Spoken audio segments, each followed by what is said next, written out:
Hello, welcome to Oxford Heirlooms. Well, I have switched my light green thread out for white thread, and it's time to sew the entredot to the bottom of the bodice of the bubble.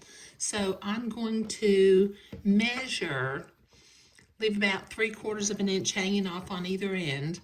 I'm going to measure the bottom of the bodice and cut a piece of entredot that is basically the length of the bottom of the bodice.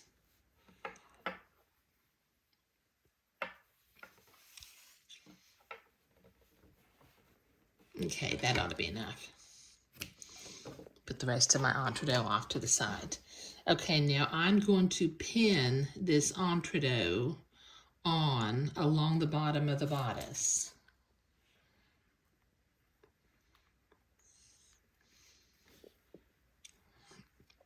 As I've said in previous videos, I tend to have much better control over what I sew if I pin.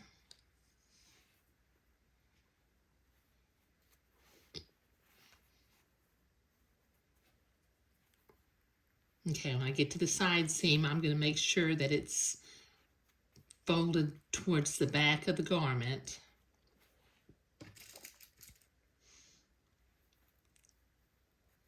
Work my way around to the front.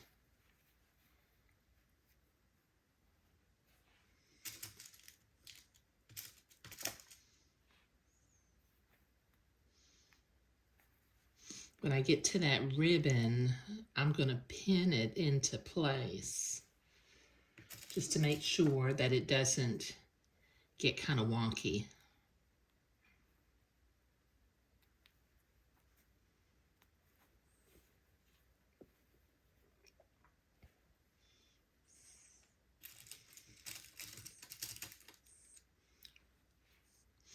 Okay, I've gotten to the halfway point and I've got a little bit more to pin, so I'll be right back. Okay, I've got that pinned all the way along. Now, I'm going to use my sewing machine, and I've got it set for a straight stitch. Let me see if I can zoom in a little bit. And I'm going to sew immediately to the right of the entredot ladder and tack this entredot into place. Take my pins out as I come to them.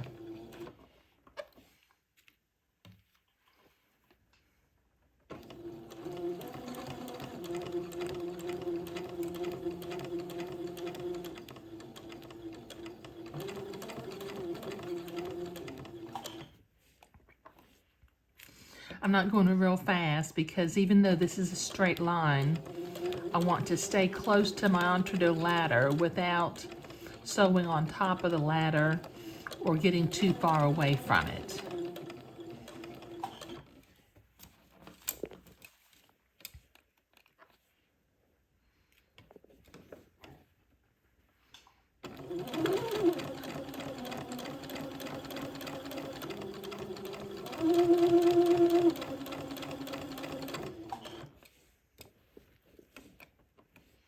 Make sure that seam stays folded towards the back of the garment. I'll get some little threads out of the way.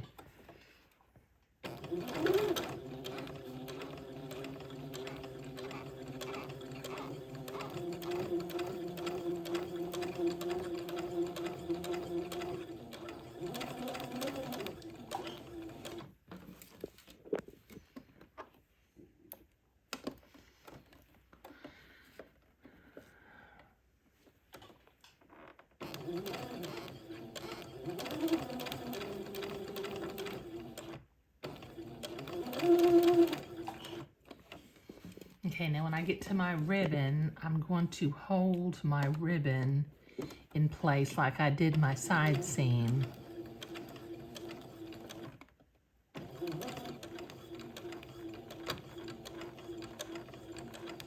So that the ribbon doesn't get off at a wonky angle. There we go. Okay, I've got about half of this sewn and I've got the other half still to do, so I'll be right back. Okay, I've got this all sewn on, and when I check the ribbon or the bead, the Swiss beading, you can see that my ribbon is coming out from the seam at the same level, so it's going to be nice and symmetrical. So I need to go to the ironing board and I need to press this entre-deux seam toward the inside so that I can come back and zigzag on the other side. So I'll be right back. Okay, I've got that entre-deux seam pressed towards the inside. Now I need to come back and zigzag the other side of the entre-deux ladder and finish the seam off. So let me set my machine to a zigzag and the appropriate stitch length and stitch width for sewing entre-deux. And I will begin at the back bodice in the center. Let me see if I can zoom in so you can see what I'm doing. But I'm going to catch the fold of the fabric on the right and the entre-deux hole on the left. And just simply zigzag that into place.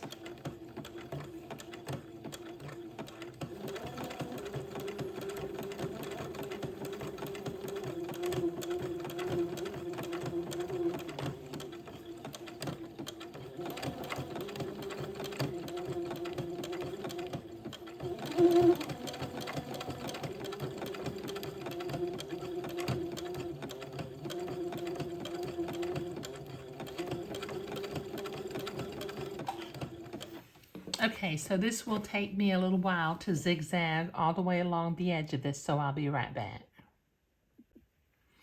Okay, I've got that zigzagged on the other side of the entre-deux all the way along. So I'm going to turn this inside out, and I'm going to use my specialty scissors with the double bend in them. And I'm going to very carefully, I'm going to trim away a little bit of the excess entre-deux seam. Now these scissors are specially made for doing this kind of work, and once again, since I'm using them, I will provide a link down below in the video description for you to order some, because they're made by Havel and they are not available in the big box stores, but you can order them. Okay, so just very carefully, just kind of cut close to that zigzag seam without cutting the zigzag. And these scissors enable you to do that nicely. I think that the double bend in the shaft makes it possible. Now I'm about to get to the seam, and I'm gonna have to trim a little bit carefully because it gets kind of thick right there. But I have quite a bit to trim, so I'll be right back. Okay, I've got that trimmed just sort of close to the zigzag all the way along.